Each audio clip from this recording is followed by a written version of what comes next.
Welcome back to our YouTube channel. ಇವತ್ತು ಏನ್ ಮಾಡ್ತಾ ಇದೀವಮ್ಮ? ಪೈನಾಪಲ್ ಮಸಾಲಾ ತವಾ ಫ್ರೈ ಮಾಡ್ತಾ ಇದೀವಿ. ಇದಕ್ಕೆ ಬೇಕಾಗಿರೋ ಪದಾರ್ಥಗಳು: ಒಂದು ಪೈನಾಪಲ್ ತಗೊಂಡಿದ್ದೀನಿ ಚೆನ್ನಾಗಿ ಹಣ್ಣಾಗಿರೋದು, 1 ಸ್ಪೂನು ಚಾಟ್ ಮಸಾಲ ತಗೊಂಡಿದ್ದೀನಿ, ಒಂದು ಅರ್ಧ spoon jeera powder, 1 spoon chilli powder, ಸ್ವಲ್ಪ ಕೊತ್ತಂಬರಿ ಸೊಪ್ಪು, ರುಚಿಗೆ ತಕ್ಕಷ್ಟು ಉಪ್ಪು. ಪೈನಾಪಲ್ ನ ನೀಟಾಗಿ ಚಿಪ್ಪೆ ಎಲ್ಲ ತಕೊಳ್ಳೋಣ.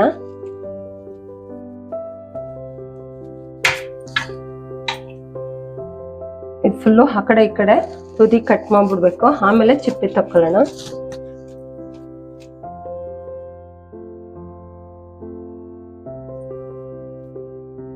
ನೋಡಿ, ಈ ತರ ಚಿಪ್ಪೆನೆಲ್ಲ ನೀಟಾಗಿ ತಕೊಬಿಡ್ಬೇಕು. ನೋಡಿ, ಚಿಪ್ಪೆ ಎಲ್ಲ ನೀಟಾಗಿ ತಕೊಂಡಿದೀನಿ. ಈಗ ಈ ತರ ರೌಂಡ್ ಆಗಿ ಕಟ್ ಮಾಡ್ಕೊಳ್ಳೋಣ.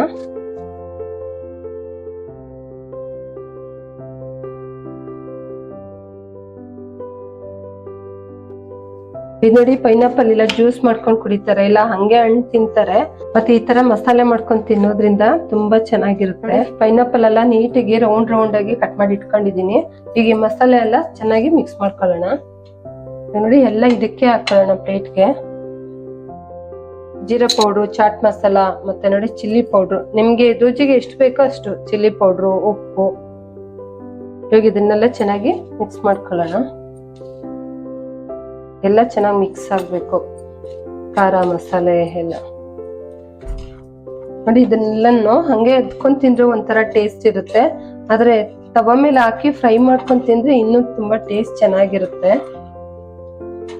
ಈಗ ನೋಡಿ, ಒಂದೊಂದ್ ಪೀಸ್ ಏನೇನೆ ಮಿಕ್ಸ್ ಮಾಡಿರೋ ಮಸಾಲ ಜೊತೆ ಈ ತರ ಹಿಂಗ್ ಡಿಂಪ್ ಮಾಡೋಣ ನೀಟಾಗಿ ಎಲ್ಲ ಕಡೆನೂ.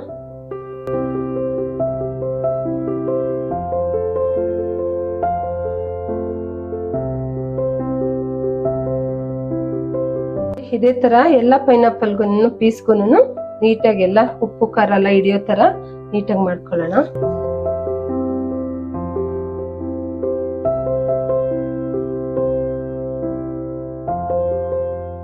ನೋಡಿ, ಪೈನಾಪಲ್ಗೆಲ್ಲ ಚೆನ್ನಾಗಿ ಮಸಾಲ ಹಚ್ಚಿಟ್ಕೊಂಡಿದೀನಿ. ಈಗ ತವಾ ಬಿಸಿ ಇಟ್ಕೊಳ್ಳೋಣ.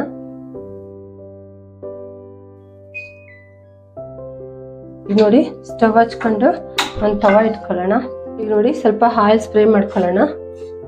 ನೀವು ಆಯಿಲ್ ಬೇಕಾದ್ರೂ ಹಾಕೊಳ್ಳಿ, ಇಲ್ಲಾಂದ್ರೆ ಬಟರ್ ಬೇಕಾದ್ರೂ ಹಾಕೊಳ್ಳಿ. ಈಗ ನೋಡಿ, ತವಾ ಕಾಯ್ದಿದೆ. ಈಗ ನೋಡಿ, ಮಸಾಲ ರೆಡಿ ಮಾಡಿದೀವಲ್ಲ ಪೈನಾಪಲ್, ಅದನ್ನೆಲ್ಲ ಒಂದೊಂದೇ ಇಟ್ಕೊಂಡು ಹೋಗೋಣ.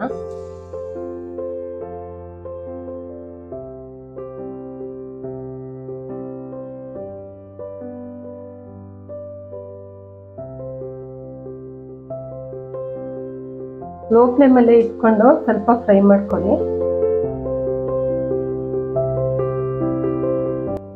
ಒಂದೊಂದೇ ಈ ತರ ಇನ್ನೊಂದ್ ಕಡೆ ತೀವ್ರ ಹಾಕೊಂಡು ಸ್ವಲ್ಪ ಫ್ರೈ ಮಾಡ್ಕೊಳ್ಳೋಣ.